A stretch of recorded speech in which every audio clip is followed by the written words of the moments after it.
results in some changes to bone structure and bone loss, and therefore NASA doctors like Dr. Savongo are working on countermeasures such as exercise, diet, and drugs to maintain crew health.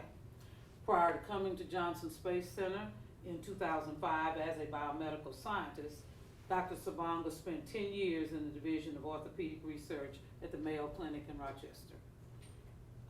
She can expand on anything that I have said and give you some more background as she goes through her lecture, but I introduce to you Dr. Jean Savongo. Thank you, Janice. So I was told by Janice that they like to rotate these discipline-specific seminars for the Human System Academy on a 2-year basis, and so that was a little troublesome for me because in 2 years we maybe update our data set for maybe by 3, possibly 6 crew members, and so there really doesn't seem like there would be a lot of update to provide. But for those of you who may or may not have seen the lecture that was given in 2013, I do have some updates. A lot of updates in our process and how we actually look at our risk. But more importantly, the theme is the same. That is, as we have research that's being conducted, it's just kind of revealing some more uncertainties in our process and in the tissue itself, and that fact bone is a very complicated tissue, and that this is a big challenge for us to really understand if we have a risk in our astronauts, and more importantly, if we are effectively evaluating our countermeasures. So these opportunities to provide these outreach lectures, both internally and externally, are very important, and I'm very happy to be able to have this opportunity.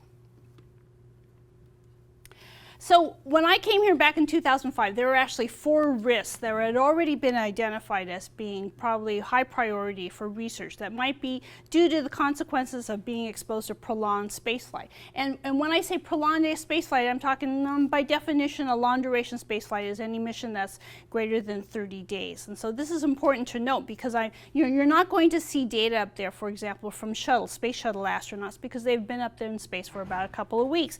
And the time period that they're exposed to spaceflight isn't long enough for us to be able to detect a difference in using the technology and the measurements that we conduct now.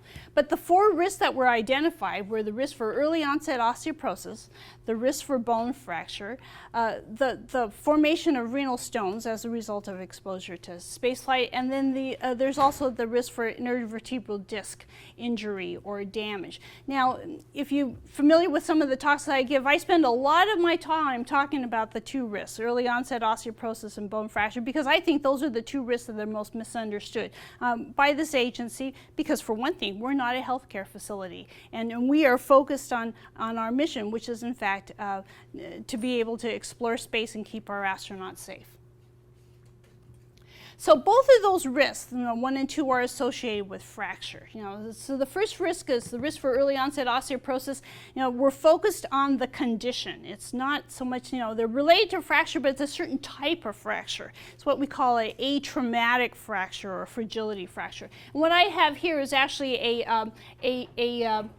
a definition that was kind of dated and it's kind of older. It's the type of fragility fracture is a fracture that would occur as a result of just daily activity. So more often we associate these fractures with the elderly, with the aged, because they have lived long enough that they would accumulate a lot of these kind of assaults or changes to the skeleton, that their bone condition would be so fragile, would be so deteriorated with low bone mass and severe structural integrity, that they would in fact fracture with very little load or minimal load. But I want to emphasize that this is the intermediate condition, that we are trying to identify or detect when osteoporosis has occurred so that we can intervene before the person fractures. And this is particularly important for the elderly because amongst the elderly, because of their other comorbidities, if they incur a fracture, there's a high risk for mortality, for death during that first year after, for example, a hip fracture.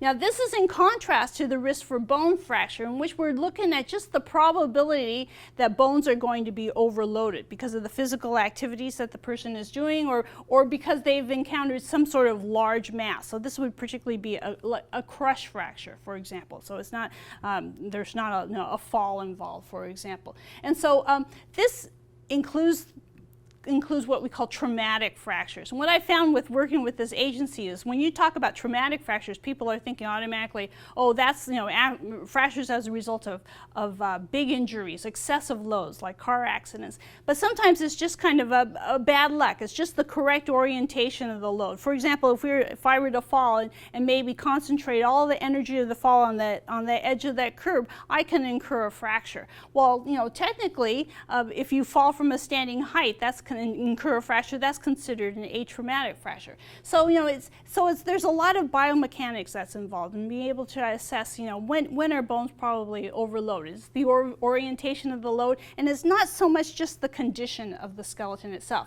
So you see here we have this thing called a factor of risk, where we actually have to calculate or estimate, okay, what are the applied loads to the bone, and what is actually the failure load or the strength of the bone that with that relationship between the two that would cause the bone to be overloaded and fracture.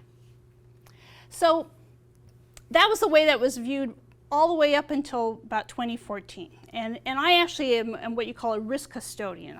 I bring the research data, I bring the clinical data, I bring kind of the current status quo of those risks to our human system risk board.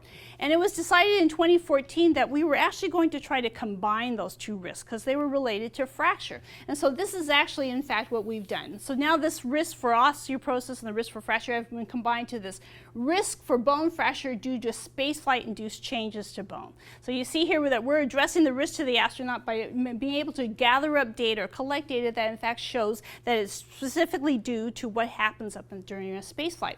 And so we have a risk statement here, and it usually takes the same format of given the A, there is a probability of B. And there's a lot of work that's put into these risk statements because it's very important in terms of risk management. But I went and gave a layman's kind of version of this risk statement. And essentially it's just saying to the astronaut, because of your prolonged exposure to space, your bones after spaceflight might not be as strong enough to do the same activities you did before spaceflight, and you may incur a fracture. So the crux of this whole risk is the fact is, how can we determine when the astronaut is most likely to fracture? You know, is it during operations, you know, during the tasks that they do during mission, or is it, you know, during its long-term health as they come back to the loading environment, and perhaps, you know, the changes they incur during spaceflight are going to combine with the changes during aging, and so they might occur at a much younger age than we would expect. And so it's important for us to understand when is the best time for us to determine when fractures are going to occur, because this is going to help us to decide how critical it is to mitigate and when we should mitigate and what type of intervention should we do. You know, do we need to do this during the spaceflight mission, or can we in fact mitigate this risk after they come back to Earth? So in the overview for today's talk is I'm going to go over the data that we have. Certainly, what do we know? What are those bone changes that we have in the astronaut as a result of spaceflight? So it's looking at the data and trying to explain, you know, what those data mean to you, and that's the challenge that we have. You know, it's trying to understand how do we translate those objective measures to really a risk to human health and performance. You know, this decline in BMD, does that really mean that our astronaut is going to fracture, or is that a high risk?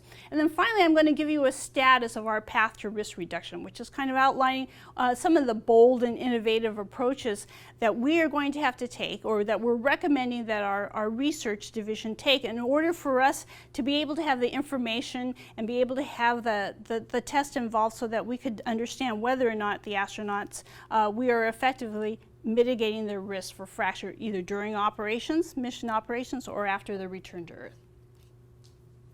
So this is a slide that I used to show that, you know, from the very beginning, you know, of manned spaceflight, we have been trying to investigate or trying to characterize what the effects of spaceflight are on bone. But one of the things that people might not readily recognize is that there are actually two functions of the skeleton that are very important. And we actually capture those all in these kind of measurements that we're conducting here. So, you know, for example, we know that the skeleton is a structural framework. You know, it serves a protective function. You know, it protects our internal organs, our brain, and encases our bone marrow, which is a source of hematopoietic cells. It's very important. But it also serves as a mineral reservoir. You know, minerals such as calcium. You know, predominantly the mineral that's in bone is calcium, and it's the minerals that make bones hard. And calcium particularly is an important ion in the body because it's important for muscle contraction, for nerves transmission. It's also in what we call an intercellular messenger for cellular activities. So it's very important to have calcium in the body. So if we become hypocalcemic or deficient in calcium because of, for example, a deficiency in our diet, then the body is going to break down the skeleton so it could release calcium and bring up that level of calcium so that we can maintain that calcium homeostasis. This is really important. In fact, it takes precedent over the skeleton being having enough integrity to be able to protect and allow mobility in our body. That's the other part of having strong bones, is you've got these muscles that are attached to the skeleton that enable us to be mobile, and so bones need to be strong enough to be able to take those muscle forces.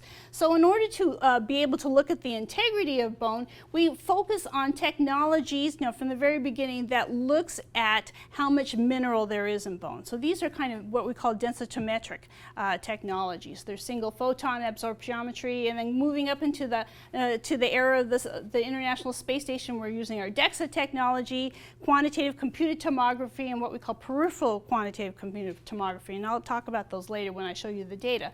But as far as the other function of the skeleton, to be a mineral reservoir, that's when we started to look at some of the biochemistry. So there's some of the tests that we do in there, and essentially these assays that look at kind of the general addition and subtraction of mineral from the skeleton. So we're looking at the excretion of calcium in the urine in our fecal material. We were doing that early on in manned spaceflight.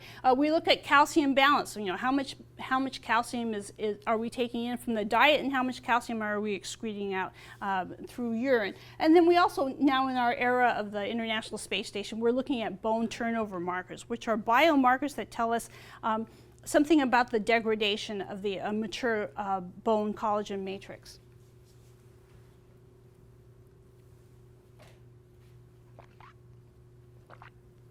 So this is a slide that I used that highlights kind of the incidence and the prevalence of age-related fractures that we have here in the terrestrial population. So we have, you see here the incidence of fractures as a function of the age of the human being.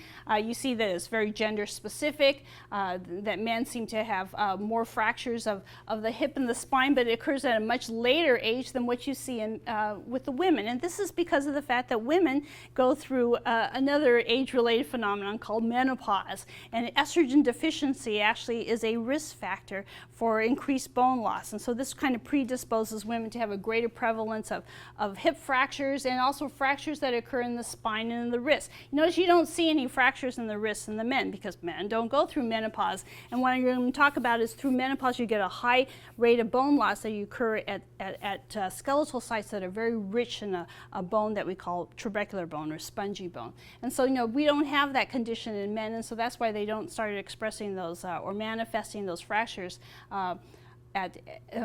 compared to women. But I want to emphasize that these are age-related fractures. These are declines in bone mass as a result of the aging process. This is not as a result of risk factors such as taking glucocorticoids, which is or prednisone. These are medications that can enhance bone loss. And it's also, these are not the traumatic fractures again, that are a result of encountering a load that would overload the bone and cause it to exceed its strength. So one of the things that helps us to understand or to predict fractures or a fracture condition, or high fracture condition in human beings is this technology called DEXA, or dual energy X-ray absorptiometry. And this is the test that we conduct here with our astronauts. We conduct it in our active astronauts and our retired astronauts on triennial basis every 3 years, and a little more frequently in our long duration astronauts, those who are serving in the ISS. That means before flight, after flight, and until they recover after they return. So one of the great benefits of this technology is the fact that it has improved precision. Actually, this technology didn't come out and didn't emerge until about the late 1980s, and it actually became a medical requirement about the start of 2000. when we started the ISS program. And so having improved precision means that there's a repeatability of the measurements. That if I were to do serial measurements, I wanted to make sure that it's not because of a drift, for example, in the technology itself. And this is important that some of the earlier technology that we're doing in manned spaceflight, what we're doing is we're taking some active, I don't have my pointer here, so I'm going to use see if I could do it here on my, oh, well, it doesn't show off. So you see here on the cartoon where you've got these two wavy lines that are going up. Those are activated photons. And what this technology is doing is measuring the photons as they are being transmitted through the body.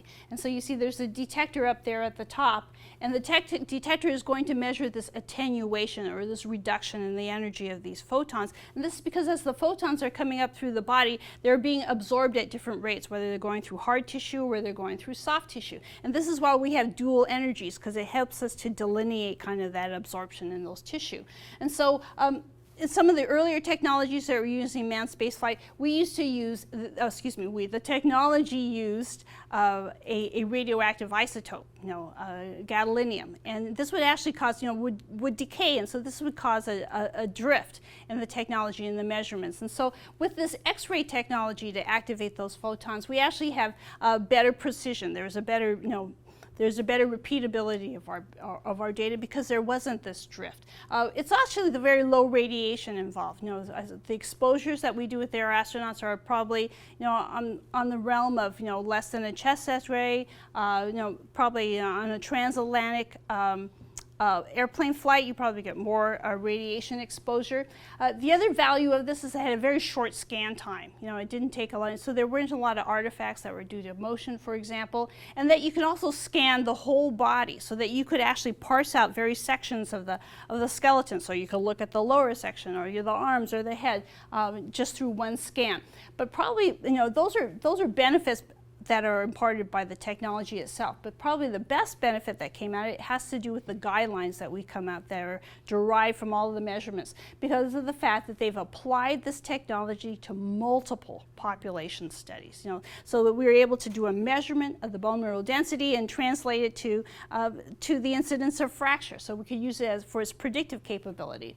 So in fact, those predictive data were what undergirded the guidelines to help us to diagnose osteoporosis. So for those of you who are of the age that you would go and have a DEXA scan performed, what they're looking for is they're looking for a T-score cutoff. A T-score is how many standard deviations your bone mineral density is, or the patient's bone mineral density is, from the average bone mineral density of a young, healthy population, one that does not fracture. And if you are 2.5 standard deviations below that, you are in a zone, so to speak, that would suggest that you would have osteoporosis. But one of the things I wanted to highlight is those guidelines came from a statement that came from the WHO, the World Health Organization. And it said that such a cutoff value identifies approximately 30% of postmenopausal women as having osteoporosis, using measurements at the spine, hip, or forearm. Those are those sites that had high prevalence of fracture as you get older. And this is approximately equivalent to the lifetime risk of fracture at these sites.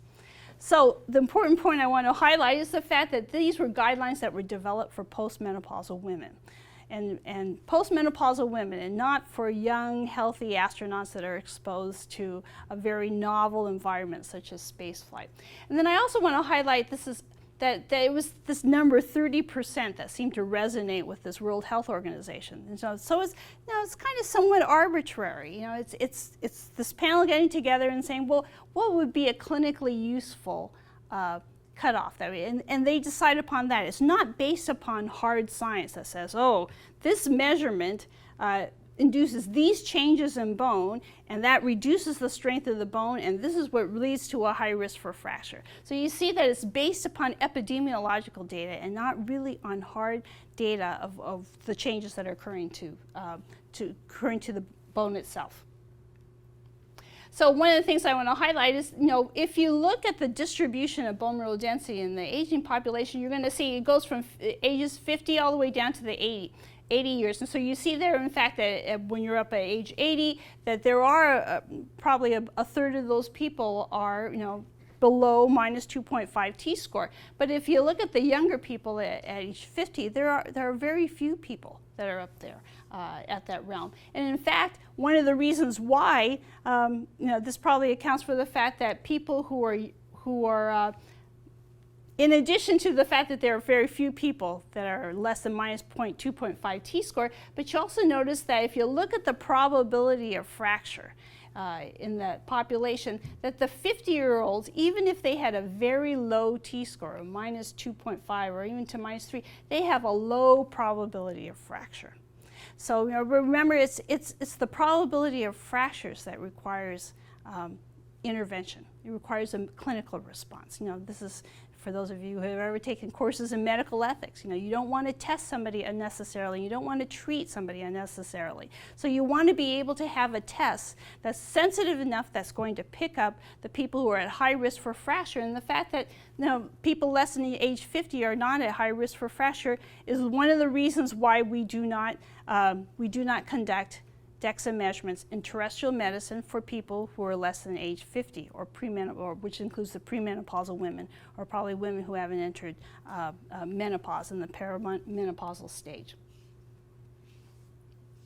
So around the time, about the late 1980s, that's when DEXA technology came on board, and NASA decided that we were going to implement this surrogate that's used for fractures in terrestrial medicine as a medical test for our astronauts. So you see, so the guidelines came about for about 1994, and is about just prior to our long duration missions on the Mir and then the ISS. And so this seemed to be an appropriate test to be able to collect this data and to be able to assess whether our astronauts are at risk.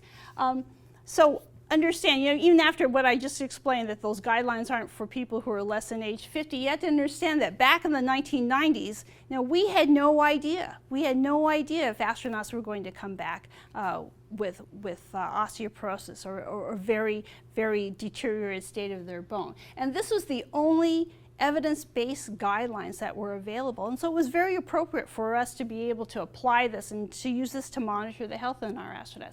So we adapted this for our purposes. So you see here that here are those guidelines saying if you're within one standard deviation of young normal, which would be that 0 there, the average of the t-score of 0, being equivalent to the average bone mineral density of a young normal person. If you're within, you're considered kind of in the normal range. Then you're considered to have low bone mass if you're between minus 1 and minus 2.5 t-score, and then probably having a diagnosis of osteoporosis if you're below minus 2.5. So NASA decides that we're going to adapt these as our medical standards, and this is found in our NASA standard 3001. So you see here that we're going to consider that minimum threshold for normal as being the standard for being considered fit for duty, fit for flight. And then we also have a permissible outcome limit of a minus 2 t-score. And so that means that we do not want an astronaut to return from a mission below that t-score threshold. And so this puts the onus on us, the researchers, to develop countermeasures that would ensure that the astronaut stays above that minus 2 t-score.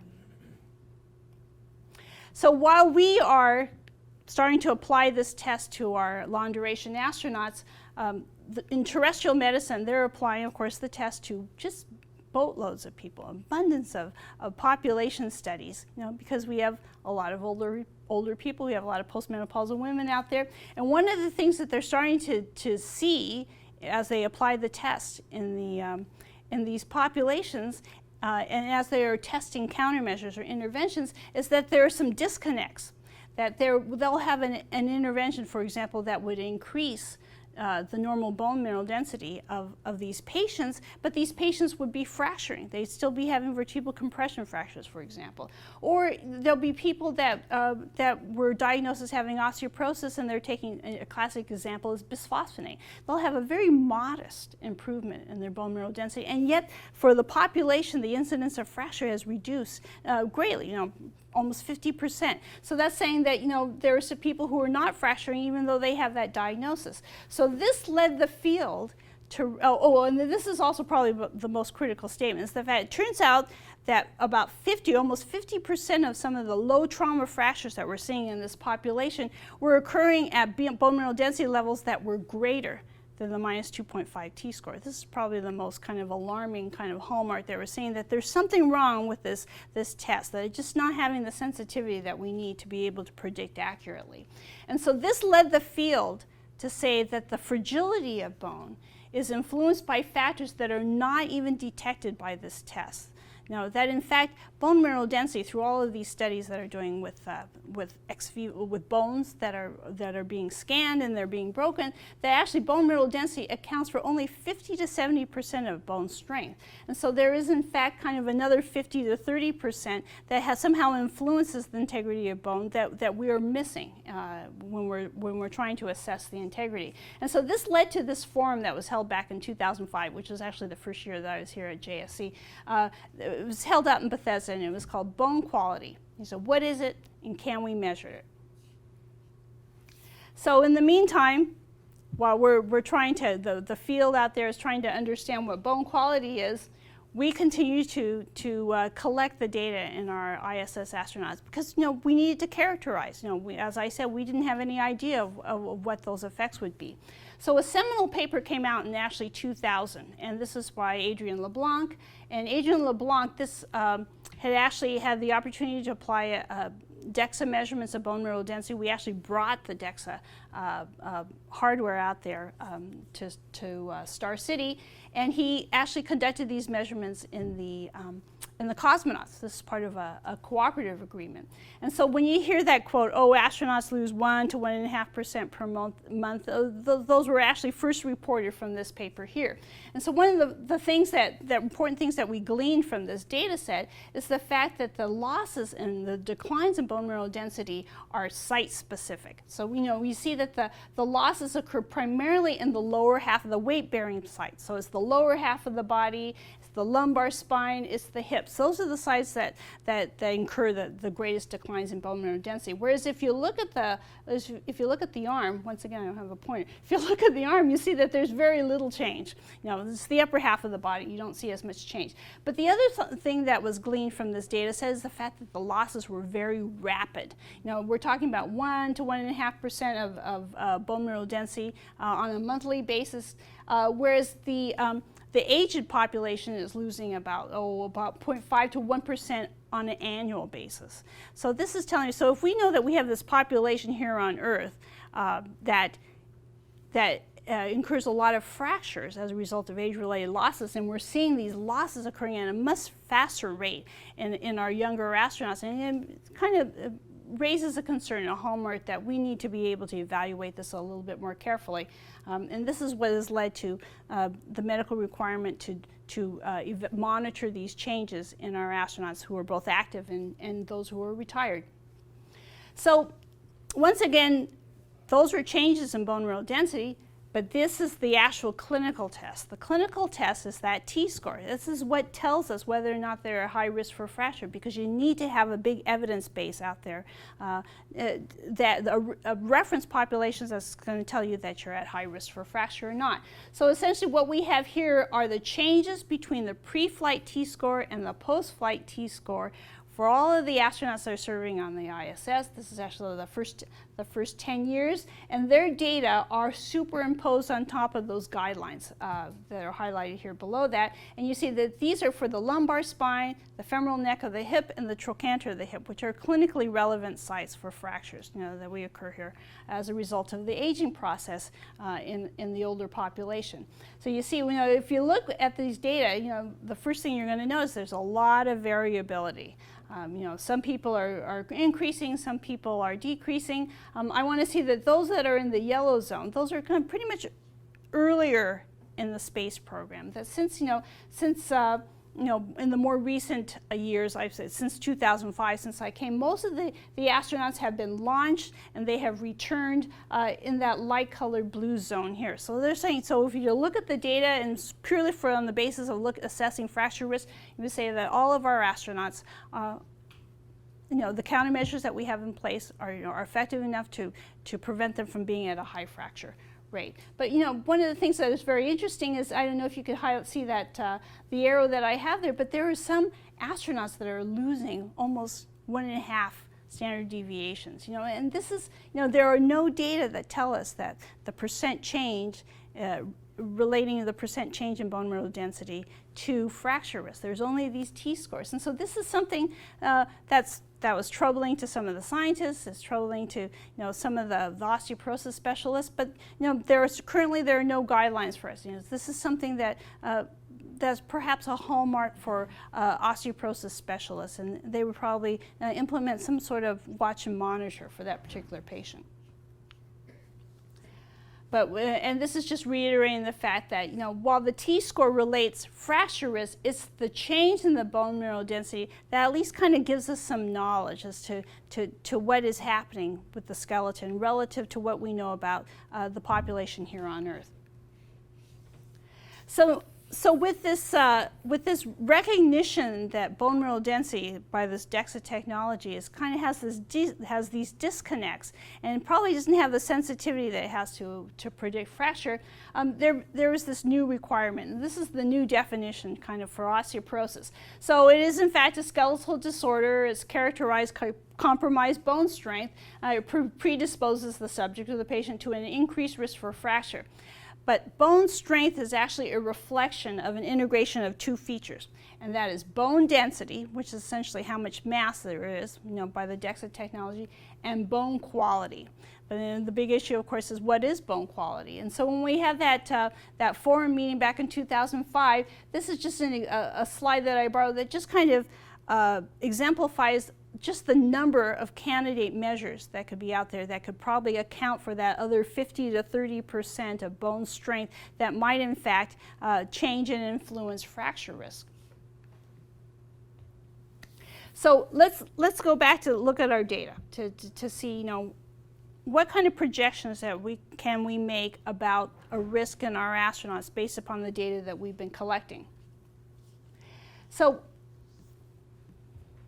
I just want to say we don't collect this data, but one of the things that you may or may not be aware of is that bone is very unique in that it is a tissue that renews itself. It's what we call it remodeling, and so and this is, if you're going to it remodels in these little quantums of bone, or what we call bone remodeling units. But the other second thing that you have to remember is that you should kind of glean from this slide is the fact that it's a highly regulated process. You see so you have a bone tissue here that has different colors there, and that kind of reflects kind of the age of the bone. So the darker bone is actually the much older bone. So as part of this renewal process, there has to be some sort of signal, some sort of message that goes out that says, okay, this older bone needs to be replaced. It needs to be renewed. And so that's what you see with those initial kind of rings that there's a signal that goes out. Then the cells, they're called osteoclasts, have to come in and they have to break down that bone. And then soon after they break down the bone, that this team of osteoblasts, which are bone-forming cells, needs to come in and start replacing that bone, which is actually two phases. You have to lay down a collagen matrix, and then you have to mineralize that matrix. You need to put that calcium in there that makes it hard. And so you see that there's a very orchestrated process. The fact that the resorption has to occur first, that the formation has to occur afterwards, and it has to occur in the exact same site. Or else you're not remodeling. It's like remodeling your home. It's having somebody demolish your kitchen, but then you go and you remodel your bathroom. That doesn't really, improve your home. And this is where you have to have it in the exact same site. And this is that process. And this is a process that's occurring primarily in what we call the trabecular bone, or the cancellous bone. And that's this area here. When I'm going to show you this is the proximal femur, or the hip, and this is that spongy bone that you see in that bone marrow compartment. And this is the type of remodeling that occurs there. Now the remodeling that occurs in the cortical bone, which is this compact area, it occurs at a much slower rate and through an entirely different process. But this is primarily for that trabecular compartment.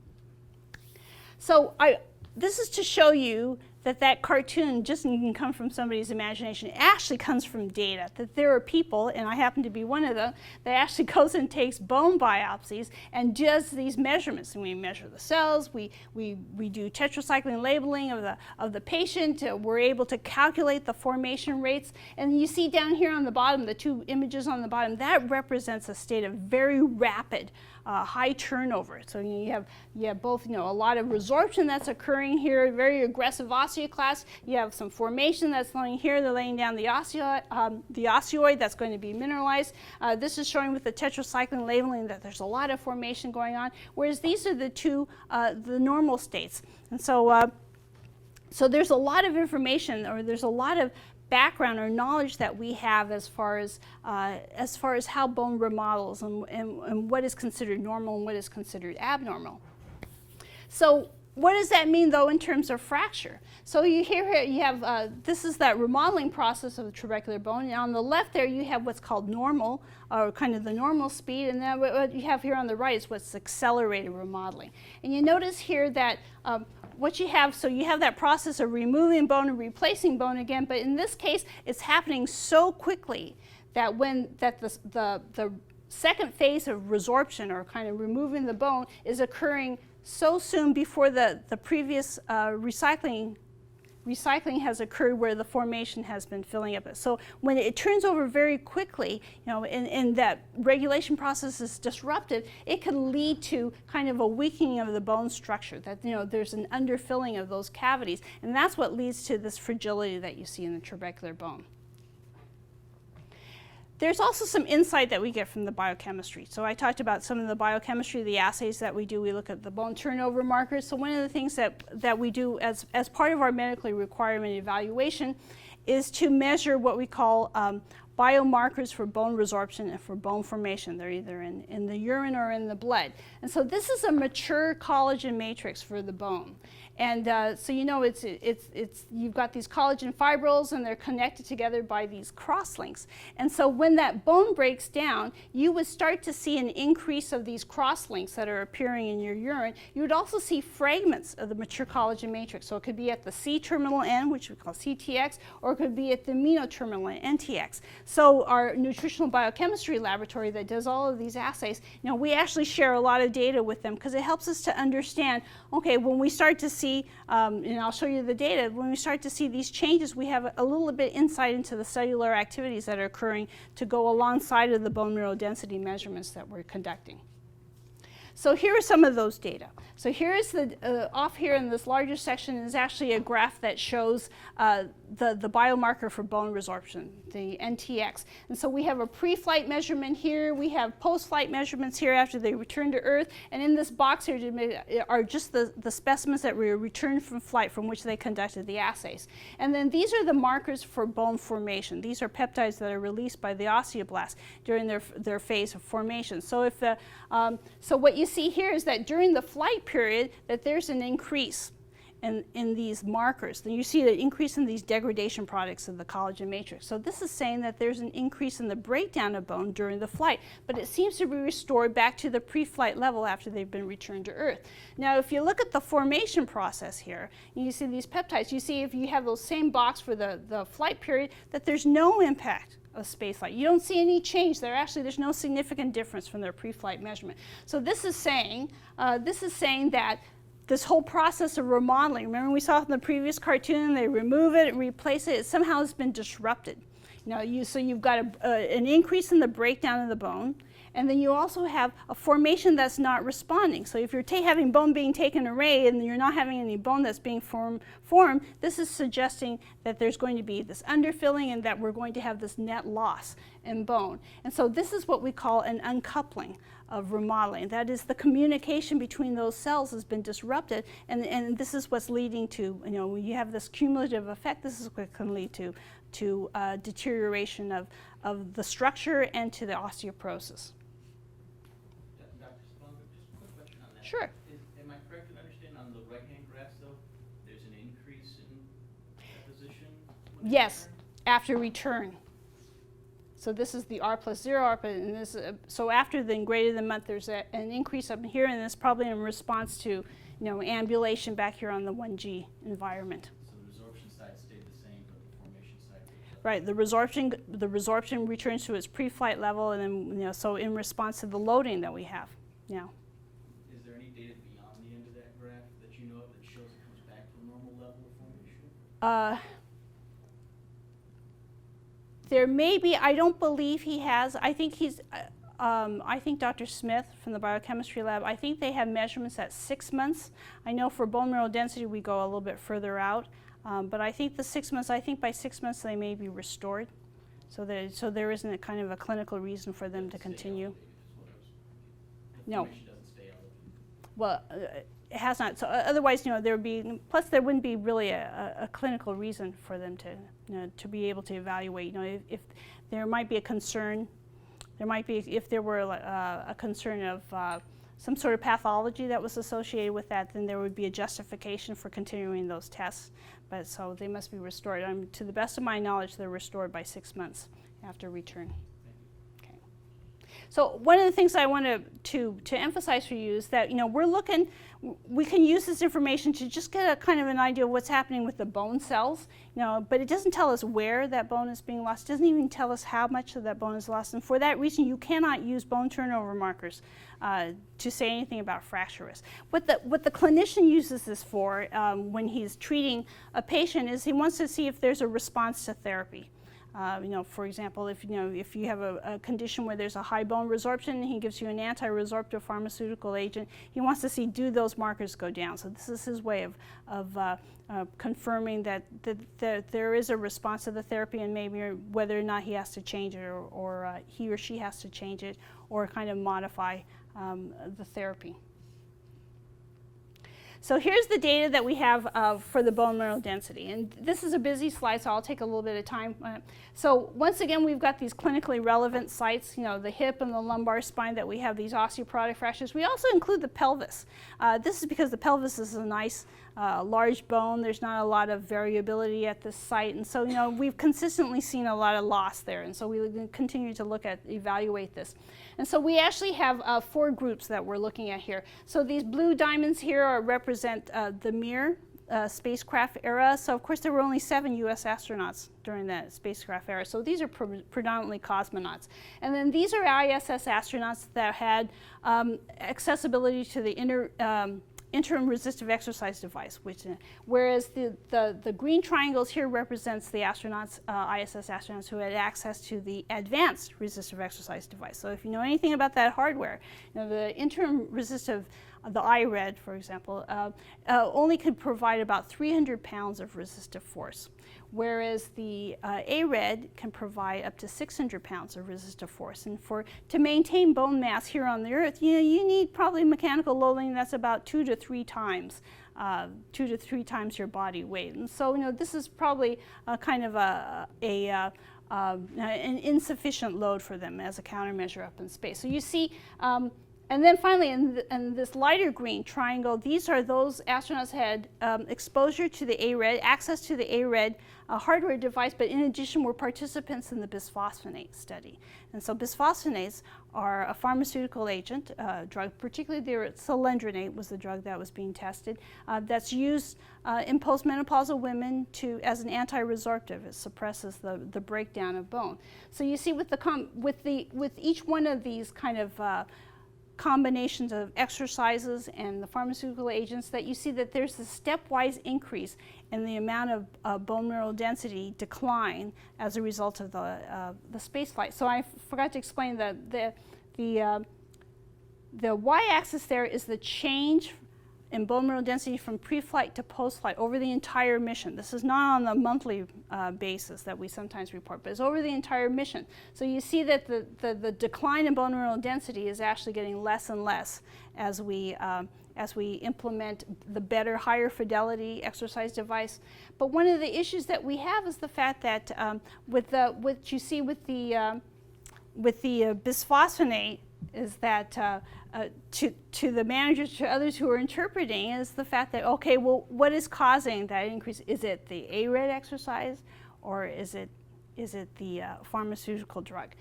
There is a significant increase in that mean value compared to just the ARED exercise. So, this is a big operational issue because you don't want to have to give a pharmaceutical drug to an astronaut if you can avoid it. You want to be able to just address the risk factors, because this is typically a young, healthy population, and we don't have clear-cut evidence that they are at increased risk for fracture. We only have evidence of the risk factor, that they have a decline in bone mineral density. So one of the things that we also use DEXA is as a research tool, right? It's the T-score that tells us what are the fracture risk, but we're taking a pre-flight snapshot and we're taking a post-flight snapshot. But it doesn't tell us anything about the dynamics that's occurring actually during that space flight mission. So if we have no change between our pre-flight and our post-flight measurement, does that say that the integrity of bone in the post-flight period is the same as the pre-flight period? Well, we actually don't know, because we don't have any information that tells us about what's happening during the mission itself. One of the things, once again, is we turn to the biochemistry. The biochemistry tells us what's happening with those cells. And so this is actually the calcium excretion, how much calcium is being excreted out in the urine. You see, so up above here, here's this line here represents kind of a zero change, and this is the increased excretion, and this is a reduced excretion, and you have here, here's the Mir spacecraft, here's the ARED, changes with the ARED exercise, here's changes with the in the Mir, and this is changes with the IRED exercise, and these are all above zero. That's saying so that there's still an increased excretion of calcium in response to these exercise devices, but it's only the bisphosphonate, the addition of the bisphosphonate, that actually kind of suppresses that breakdown of bone, which is being reflected by the excretion of calcium. And so, and I want to say the same pattern that you see here is also seen with the bone turnover markers for bone resorption.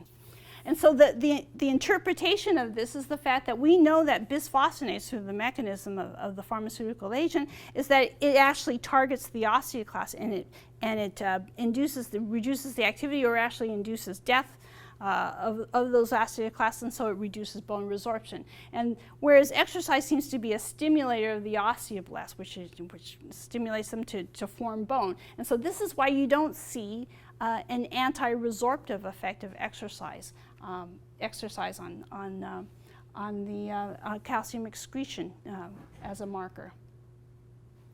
So another kind of limitation of the DEXA technology is it cannot determine changes in bone size. Remember when we looked at the technology, is that you're looking at the transmission of these photons as it's going through, in one direction through the body. And so essentially what you're measuring out how much mineral there is in kind of the projection of the bone, or kind of like in the shadow of bone. This is why it's called an aerial bone mineral density. Bone mineral density is a volumetric term, but we're only measuring grams of mineral per centimeter squared. And so for that reason, you can't pick up changes in bone size. And we know from bone biology that actually bone can be added on in two locations. It can be added not only on the periosteal surface, which is the outside surface of bone, but it can be added onto the inside surface of bone. And that actually, from biomechanical algorithms, we know that when the mass is distributed further out from the neutral axis, that is a much stronger bone. That is a stronger cylinder. And you can see that in terms of the compressive strength and the bending strength of bone. So by not being able to pick up changes in bone size, we're just picking up changes in bone mass with the DEXA technology, we aren't really assessing accurately the changes that are occurring in bone strength. And I hope to show you later, I don't know if I am, but to show you later, that exercise, in fact, is a countermeasure that changes the size of bone. Yes. On that previous slide, where you're saying that the bone changed and added, the middle one has added density on the outside of the bone? Is that what? Right. So you're saying it's added more calcium and added more bone? Right. So I haven't actually. This is I have another image that shows this better. But in fact, there are two areas where bone can be added. It could be added here on the inside surface, right? Or it could be added on the outside surface. Okay. Does it stay? If it's added on the outside, does it stay, or does it just go off into your bloodstream or off? No, it stays. This is bone that's staying. Maybe through the remodeling process it might be replaced, so that might be another issue. But those are the two sites. But you notice that there's a biomechanical advantage to adding it onto the periosteal surface. Right. And in fact, and I don't know if I cover it in this talk because there's just a lot of things I can cover in bone biology, but we see this with aging humans. As aging humans start to lose bone as part of just the aging process, we learned this from anthropological studies. So as the aging human is starting to lose bone through the aging process, their bones become wider. And it's how bones, kind of physiologically try to restore or try to regain strength in the context of losing bone. So we have wider, thinner bones. So there's a biomechanical advantage to adding bone on the outside surface. You can add it onto the inside surface, but primarily that would be through kind of preventing bone resorption that's occurring on the inside surface, because those cells that break down bone come from bone marrow, and so they attack the surfaces that are next to bone marrow or to blood sources. So we tend to degrade bone here, and it gets thinner, and by giving an anti-resorptive, you're actually slowing down that process and allowing bone formation to increase, and so that's how you could put it on here. But the human body is pretty smart, and through the aging process and through exercise, it's going to add, preferentially it's going to add bone to the outside surface, because that's where you regain most of your strength from biomechanics. This reminds me of if you had taken the training that we had on NASA safety culture, and you heard Brian O'Connor relate the story of or the sign they used to have out there that said, trust in God. All others need to bring data. And so I've been asserting, I don't think we need to bring data. I think we need to just bring off a textbook off the shelf on bone biology, and essentially, because collecting data, especially in our flight program, is pretty expensive. And so we need to know. So this is why I like these outreaches. Try to kind of increase our understanding, our awareness of bone biology and how it relates to what we're trying to do in our program, and how we can make our program probably more efficient if we have this understanding. So here are data from ISS astronauts. And these are astronauts that had been scanned with quantitative computed tomography, which is another technology that's used to assess bone mineral density, but enables you to actually capture a true volumetric bone mineral density, and also to be able to assess the contribution of bone mineral density from a cortical bone compartment, which is that hard compact shell, and also from the trabecular compartment. And I compared the data that was done in 8 ISS astronauts that were scanned anywhere between 2 to 4 years after return. This is actually an extension of a flight study that was conducted by Dr. Tom Lang of University of California in San Francisco. So he wanted so we had 8 additional, he asked for an extension of the study, had 8 additional astronauts come in and agree to be scanned, and because they come back at staggered times, it's anywhere between 2 to 4 years. So here is how many days after landing in which that scan was performed, and then this is actually a ratio of the post-flight measurement to the pre-flight measurement. So if they are restored to their pre-flight measurement, they're going to be at or above this red line here, which stands for 1.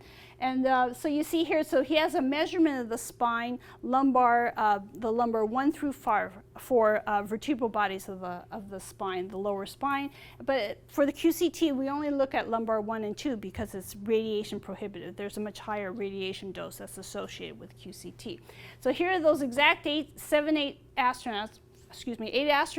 So you see here when we assess DEXA measurement of bone mineral density, I have aerial bone mineral density, you see, well, it looks like the astronauts are kind of being restored to their pre-flight level, over a period of time after return. But if you look at their trabecular compartment of their spine, this is excluding the cortical bone shell, that you see that they're still continuing to lose. And I point these out because these are beyond the measurement era of the technology here. That what seems to be looking like they're restoring, they're in fact continuing to lose. And this is after they've been returned to Earth. So this is not only just for the spine, where you see this discordant pattern, but we also see it for the hip. We see it for the proximal femur, which is the hip. That you see that what appears to be kind of a restoration of their bone mineral density, and this is what we do through our medical tests that we conduct in our astronauts. But through the research technology and for these research participants, we see that they're still continuing to lose bone mineral density, at that site that we could capture with the QCT. So, and then there's a concern for this very rapid effect that we see. You know, remember when we talked about, I showed you the cartoon, that if there's a very rapid loss, there seems to be kind of a disruption or breakdown in that scaffolding that you see in the trabecular bone. And this is what is thought to be kind of the big contributor to what we see in the vertebral compression fractures that we observed in our postmenopausal women. So you see here that there's kind of a collapse. This one's called a codfish fracture, compression fracture, because of this disruption that you see in this trabecular architecture. You don't have this directionality as you do over here. You see this loss of connectivity, big gaping holes. This is what leads to this deterioration of this vertebral support and leads to the kyphosis that we see in our women. But but we don't know what's happening with the astronauts, after the male astronauts particularly, because of the fact that men don't go through menopause here on Earth, but they go through a rapid bone loss up in space, and so it raises this kind of this concern. We also don't know, we know there's a rapid decline in bone mineral density, but we don't really know what the disruption is on the microarchitecture. One of the reasons why is because we don't have a technology that enables us to look at this. We're able to know this because there are a lot of postmenopausal women. There are a lot of cadaver studies that are being conducted. And we also don't know what the impact is on the hip. We know here on Earth we always felt that cortical bone shell that kind of provides most of the support. But we don't know what the contribution of that trabecular compartment to the hip might make to the overall integrity of that bone. So there are ways that we can quantify this. I came from the world of looking at iliac crest biopsy, so we can in fact quantify when there's an increased separation of the trabecula, when there's an actual loss of the connectivity. But what we actually need to understand is where amongst the astronauts are we reaching a point of no return? Is there an irreversible change? And that irreversible change is when you have this loss of connectivity. Because once these trabeculae are separated, there's no approved way of reconnecting them back again. And so, we want to be able to detect when that occurs so that we know if there's an appropriate time to convene or to intervene. And whether it be through some sort of anti-resorptive pharmaceutical or to ensure that the astronauts have a much greater starting bone mass so that they can accommodate some of these rapid changes. Okay, so I showed you a whole lot of data. What is this? But what does this mean in terms of fracture risk, right? This is what the flight surgeon is going to stand up to me and goes, okay, I get it. This goes up, this goes down, but tell me, does this mean I have to treat my astronaut? Does this mean that they're going to fracture? And so this once again is the crux of this whole trying to understand this risk. So remember, I remind you that there's this new requirement that we need to understand what that additional measurement is going to be. But in addition, there's a requirement from the Food and Drug Administration that that whatever measurement we come up with to try to understand fracture risk with this new bone quality, we have to have data to show that it can predict fracture. And if we have an intervention, we have to show that it can, in fact, mitigate fracture, using this new surrogate measure that we have out there. And those are pretty big requirements for NASA to try to meet. Because for one thing, they're expensive, they're long, drawn-out studies, and we don't have a lot of subjects. In the bone field, they're talking about thousands of subjects, hundreds at the very least. And we also don't have a lot of baseline information to work off of, because remember, we don't have young people don't fracture, and so we didn't do a lot of measurements in terrestrial medicine for people less than 50 years of age, and certainly we have our data from our astronauts, but we have nobody to reference it back to. And we also have a population that's predominantly male, and men aren't considered to be kind of targets for understanding osteoporosis, where our focus is on females because being a female is a risk factor for it. So this is just to show you that in response to trying to update kind of the clinical guidelines, something to go beyond bone mineral density, the clinical world develops a fracture calculator. It doesn't tell us the relative risk. Remember the data, we chose a threshold that gives us 30% probability of fracture and 30% of the population is affected. This is an actual calculator that's going to estimate the probability over a 10-year period for fracture. But look at the data that goes into this in order to develop this calculator. You know, they have 60,000 subjects, and there are over something like 6,000 fractures that they're using. It requires that many subjects in order to have enough confidence in the trends that you're seeing to be able to drive clinical decisions. And this is what's important, you know.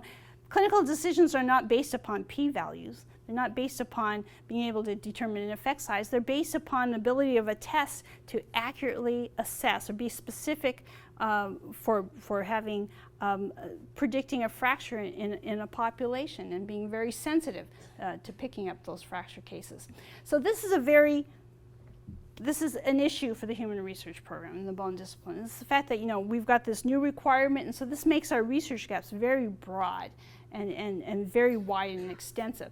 And then the other message that I try to, it's probably going to be, I like to use words like unlikely, but I think more accurately it would be impossible. It would be impossible to reach the level of evidence that would be required to validate a new measure of bone quality as a fracture surrogate so that we could accurately assess fracture probability in our astronauts. Primarily because we have very low numbers, and we have and a very low number of fractures in that population to begin with, and we have very limited time. We need to be able to make decisions by 2020 if we're going to be able to assess, make decisions for our exploration class missions. And so, you know, the whole risk to all of this is the fact that we may be underestimating fracture probability and the efficacy of our countermeasures if we keep restricting ourselves to measuring bone mineral density, which is a technology that seems to be, which is an important predictor of fracture for a population going through age-related bone loss, but maybe not very appropriate for a population that's going through a very atypical bone loss. So I called in the cavalry, and back in 2010, I think the challenges of trying to communicate this message to our agency, required some high-powered people, some people who are very familiar, who are policymakers in the field of osteoporosis, and who are actually familiar with atypical bone loss. These were experts that came from the field of male osteoporosis or from rheumatoid arthritis, which is another way of inducing bone loss. They also came from the field of nutrition and also from physical medicine rehabilitation, which uses exercise for osteoporosis. And so we brought them together to look at our data, but not as the way that I presented the data to you here, which is as group meets, but actually presenting them as case reports, as if they were seeing individual patients and looking at not only just their bone mineral density, but looking at all of their risk factors, looking at their family history, looking at what they did in flight. What was their physical activity level? Was it less, or was it more, or was it greater than what they do here on Earth? Looking at their medications that they're taking. So it was a very exhaustive preparation of these case reports, so that this clinical panel in this closed meeting could in fact look at these patients on an individual basis and then kind of make a collective assessment of what their risk is and to make recommendations of what approaches that we need to take in order to address these risks. And so essentially the charge is, what are we supposed to do with our long duration astronauts, which is represented by the age in the box there, in order, first of all, in order to say, what is that clinical trigger? What is that measurement? If it's not minus 2.5 t-score, what should it be that's going to say that the clinicians need to kind of respond to them? And so, so as we changed our focus to fracture, we realized that there's a different ways that we have to look at fracture. One is we have to look at fractures during ops, which is being able to assess overloading a bone, which means we have to bring in that biomechanical component. We need to look at the physical activities that they're doing and to be able to assess, okay, what are the loads are, what are the conditions of bone, and what is that probability that they might, during a much longer mission, they're more likely to fracture than, for example, during a two-week sortie on the lunar surface. Then if we're looking at the fractures during the long-term health, we're also going to be able to, one of the things that the panel said is, you have to look at the irreversibility of those changes that are occurring during spaceflight, because if they persist, if we still have those declines, there's a greater likelihood that they're going to combine with just the expected decline that we're going to see with aging, and the combination of the two is what's going to drive fractures to occur at a much younger age. But there's also this other period here, this period probably like right soon after they return to Earth. And where they have kind of a change in bone strength. It's not pathological, they don't have osteoporosis or anything like that, but just a decline in bone strength. Remember that and the fact that they're a very physically active cohort. You know, they're a very physically active population, and they might not be able to have that strength that they had as they did pre-flight to be able to do those same activities. And so I think this is more that fracture risk period, you know, maybe, I don't know what the period would be, 3 to 5 years essentially, but it's just to represent, it's that period that perhaps they're not just getting enough information from our current tests to be able to relate to them, either through their flight surgeon or directly to them, that maybe they shouldn't be doing some of those same activities until they're restored to that level. So one of the things that this panel, osteoporosis panel, said, you know, there are some things that we all have to accept or be aware of from the very beginning in order to be able to move forward.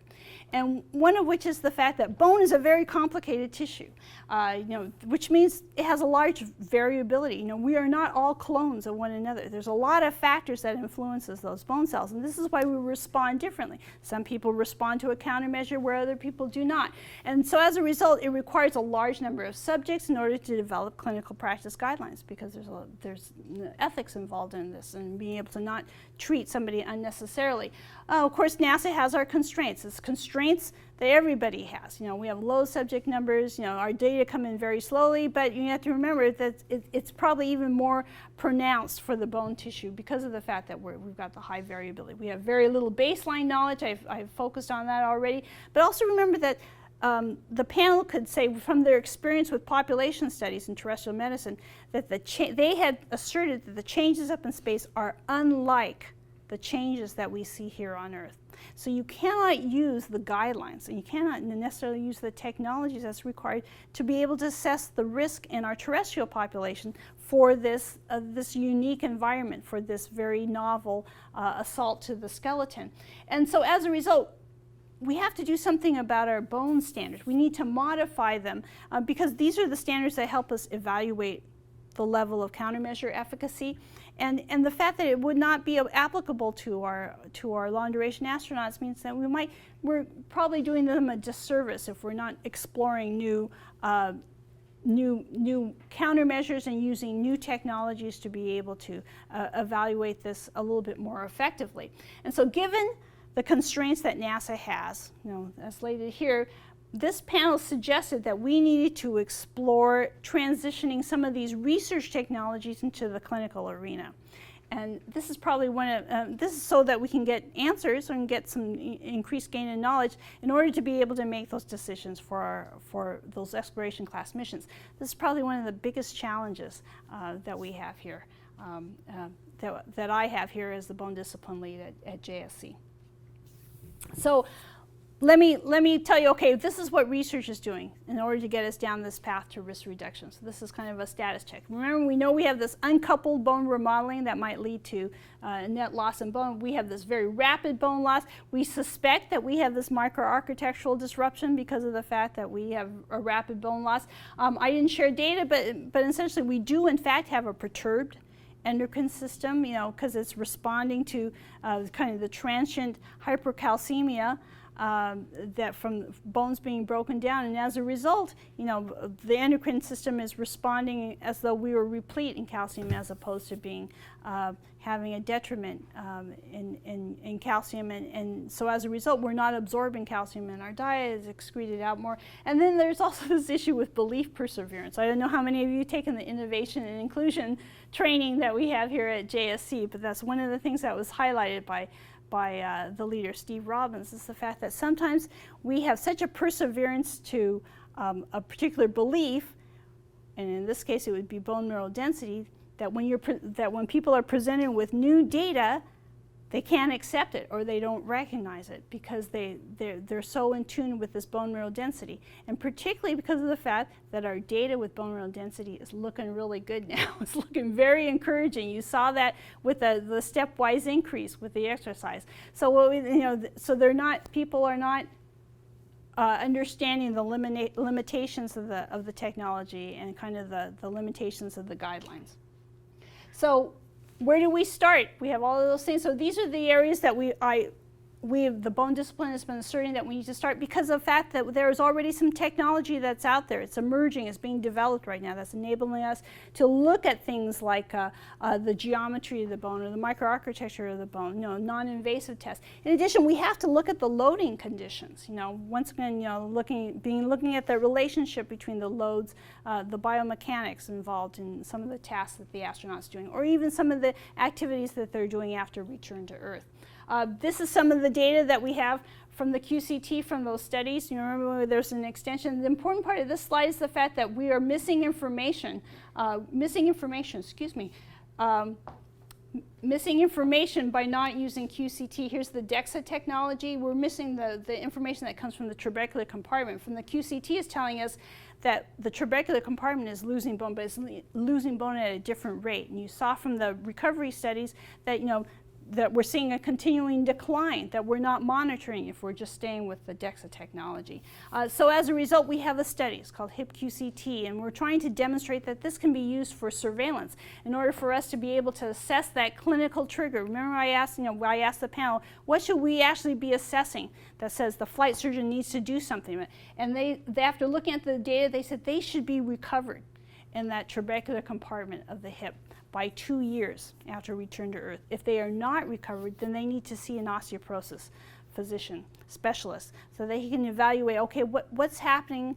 Do you have a risk factor that's accounting for this fact that you're not recovering? And perhaps if they're not recovering, then maybe they need to be treated with something like an anabolic drug, like Forteo, so that they don't combine with those age-related changes. But these are all recommendations that would come back. But as far as it goes as surveillance, they need to be able to evaluate this recovery if this is occurring. Then plus by implementing this as a surveillance modality, I would like to be able to just collect the data that says something about bone structure, because this it helps us to understand. We gather up more data until we know what to do with it. And predominantly we want to just, because this is funded by research, I have to have a hypothesis. And so it has to be hypothesis based. And one of the things that I asserted is that we would be able to delineate the effect of a biochemical countermeasure from a mechanical countermeasure, because a mechanical countermeasure is going to be more likely to increase the periosteal surface of the bone, because that's where the osteoblasts are, and that's where the strain is experienced more in a cylinder, is on the outside surface. So they're experiencing the strain, and remember, it's a biomechanically advantage for them to increase bone on the outside. Whereas the anti-resorptive drugs, or the pharmaceutical drugs, or the nutritional countermeasures could, in fact, because they circulate, are going to have more of a direct effect on the osteoclasts, which are more resorbing on the inside surface. So we'll be able to delineate that by using the QCT technology. And I wanted to show that there's actually evidence in the population that says that this is an important site in which to assess recovery of the hip. This is why they identified it as a clinical trigger, because that site is an independent predictor for hip fractures in the aged. So at the very least, we need to ensure that our astronauts have been recovered at that site, so that they aren't predisposed to this fracture risk by having this persistent decline in their hip trabecular compartment. And then I was concerned about microarchitecture. There's this new technology that's coming out. It's very attractive because of the fact that it doesn't require an additional scanner. It's just a new way of analyzing the DEXA scans that come off it, and it's being able to assess deterioration of the microarchitecture, and this is for the lumbar spine. So you see here for the long duration astronauts, you see this decline in in this what we call a trabecular bone score, but you see that there's a different pattern when you look at the DEXA technology, because for one of the things, the DEXA technology, as we get older, we start to go to degenerative changes in our spine, and that's picked up by an increase in bone mineral density. So this is the long duration astronaut, here's the short duration astronaut, and this is just to demonstrate that we're actually getting two different pieces of information, and valuable, that could tell us something about the changes and the recovery that's kind of after spaceflight. And one is focused primarily on that trabecular compartment of the spine, and being able to perhaps come up with a threshold that says, well, maybe we need to intervene here so that prevent compression fractures. Then finally, I'm going to leave you with this, probably one of our most innovative and probably one of the most innovative approaches to looking at the risk, which is using finite element modeling. And this is a computational tool that's used by engineers to be able to assess the failure load of complex structures like cars and bridges and things to that effect. And so there's a handful of biomechanical engineers that have actually applied this to biological systems, one of which is Dr. Joyce Kiak, who's out of UC Irvine. And she was a collaborator with Dr. Tom Lane. She actually developed a model so that she could predict the failure load of the hip for two loading scenarios. One is an axial load, so it's like a one-legged stance, where you take a step, and the other one is if you're going to fall backwards and to the side, which is represented here. And actually her correlation, being able to predict the fracture and then actually break these pieces of cadaver bones is, something like the R squared of 0.9 or 0.95. It's very, very good. And so she actually applied this to the astronauts. And so there were 11 astronauts on that QCT study. So you see there's a lot of variability in the response. You can generate a kilonewton force of when that bone would fracture. And actually, so here is her pre-flight measurements for those 11 astronauts, and then here's their post-flight measurements, which is about 6 months later. So you see there's a lot of variability. But there are people who, or there's a person that lost as much as 30% decline in their strength in that loading position. For the fall loading, there's one person that has lost 24%. There's somebody who's actually gained in their strength. So once again, what should we use? I know this is somewhat dated, but I love these commercials. So, which is a better test for us to be able to evaluate bone strength? Should it be DEXA technology, which is that surrogate, or should we use finite element modeling? Well, if you use DEXA technology, you're using one measurement that's being able as a surrogate, and it's such a good surrogate because we have all that population data that really aligns it to fracture. But when you use finite element modeling, when she developed the model, she's actually integrating all of these parameters of bone. The material properties of the bone when she developed those little 3 millimeter cubes of tissue and did an elastic modulus for each one of those. She's also looking at the loading. She's looking at integrating that into looking at, once again, the biomechanics of it. And so with that, you can come up with an integrated measure of their strength, and that this can be individualized for each one of the astronauts. You're not trying to look at a trend overall, but you could use it to assess and manage the risks for the individual astronauts. And this is probably what it's going to take because of the fact that we have such a small population. And we're not going to be able to come up with that level of evidence that I said that drives clinical practice guidelines. And so what we're doing in that regard is we're trying to come up with some sort of guidelines that say, okay, this is the strength that they should have before they go on a mission of X period of time, and this is the non-permissible outcome. They shouldn't be below this when they come back from a mission. And we actually look to the population data out there that actually, so this is data that comes from the Aegis Iceland study. So you see here in the triangles, you have the fracture cases, and then you have the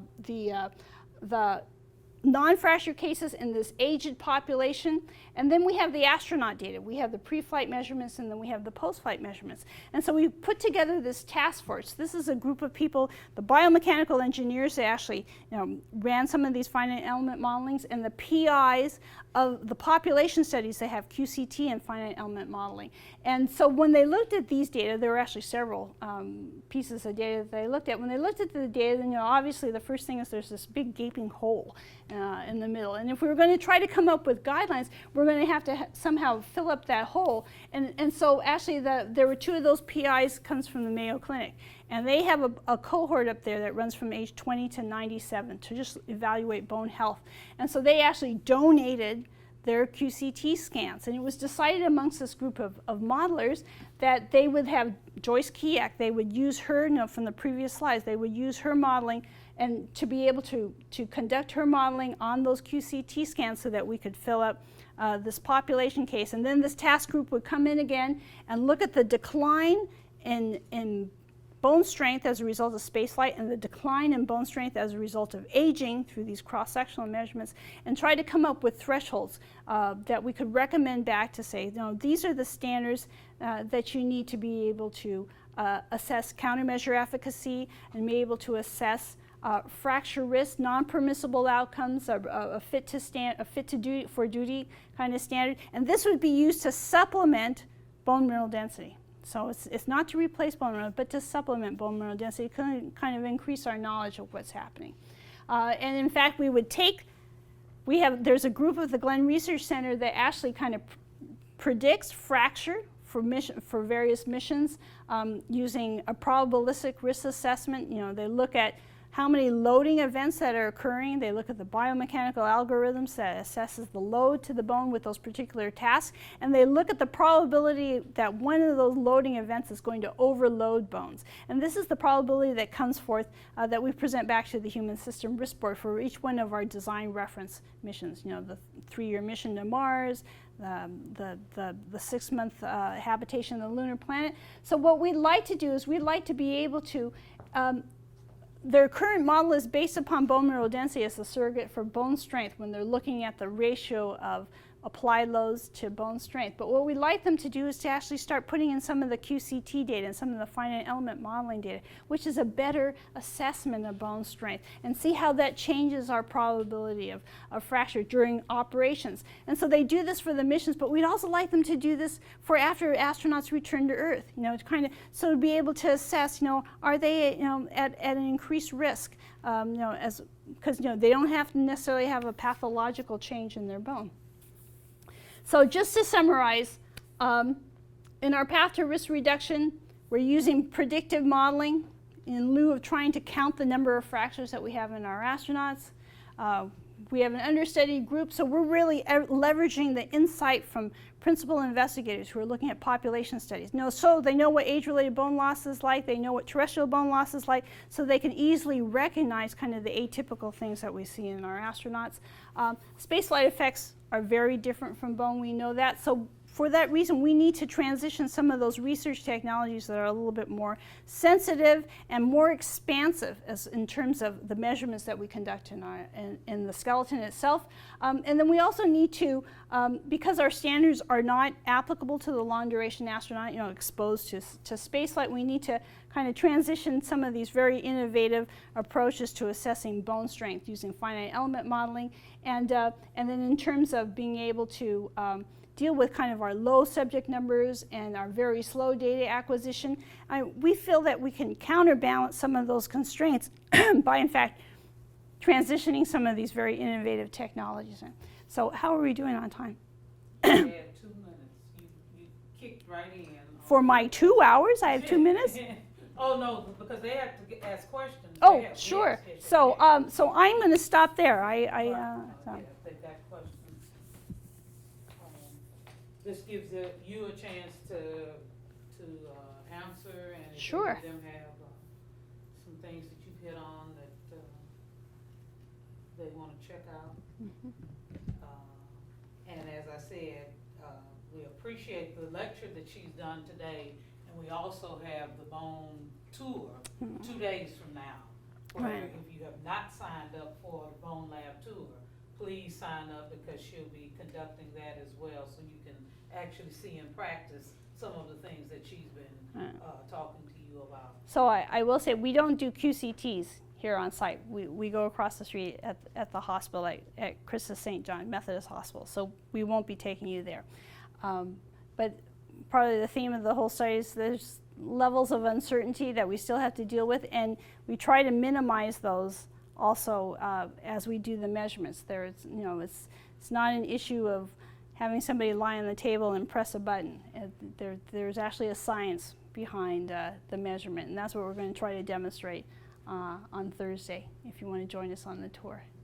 And then I did have a question, because when you started it off, you said there, that every 2 years, as we try to go through our academy classes, do you feel 2 years is too soon, too long to bring back, something that's, quantitative and,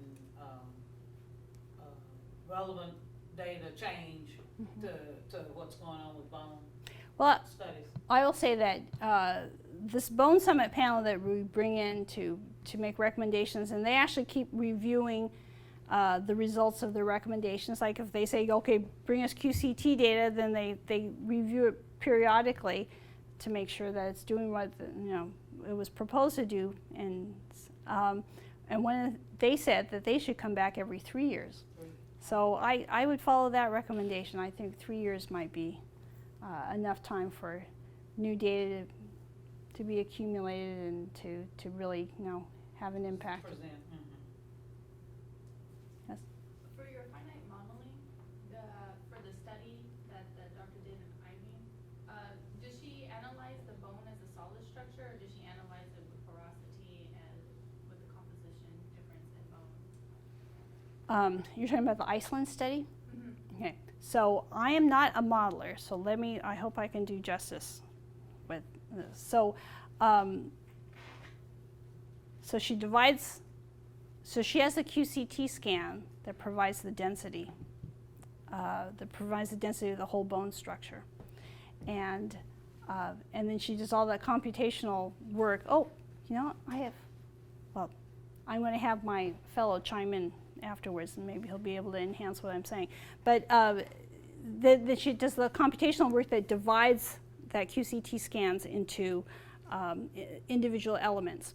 So she has the bone mineral density of the individual elements, which when she developed her model, she actually had 3 millimeter cubes of bone, which she scanned, did their bone mineral density, and then she ashed them to know exactly what the mineral content is. And then before that, she also did a stress strain measurement. So she has the elastic modulus for material properties for that. So she has all of that information. So she does do the whole bone and with the individual elements in there. So it's going to capture, the trabecular compartment and the cortical compartment for the whole bone. Of course, 3 millimeter elements, it's not going to capture kind of really some of the fine structure of the trabecular compartment. So we're limited by the 3 millimeter size element. So it might not be able to capture some of the perforations, and so that's where we need some newer technologies. And some of them are emerging now. They just need to be validated in the clinical population. And so this is my fellow. This is Dr. Luke Citro. He's a presidential management fellow, and he actually is helping in our lab in being able to transition that technology so that we have that capability here on site, so that we can do it, as opposed to continuing to contract out with our collaborator. Do you have anything to add to that on that? No, I believe that's correct. From what I understand of FEM, it's something that you take into account the overall density of the bone, which calculates the cortical and the trabecular, and then it calculates the voxel strains between individual voxels relative to one another. So I think it would have to take into account the trabecular, from what I understand. Mm-hmm. So, And what program did they utilize? The software? I don't know FEM. I don't know. Well, this is her It's UC Irvine program. Yeah. Do you have a question? Any other questions? All right, well, I thank you all for coming today. Please do not forget to do the surveys on your way out. And as I said, please go into Saturn and sign up if you are interested in going on the tour. And our next lecture will be in April 7th, Space Medicine Medical Operations. Here, Joe DeRay is going to be doing that one at 1 o'clock. And several of our employees in May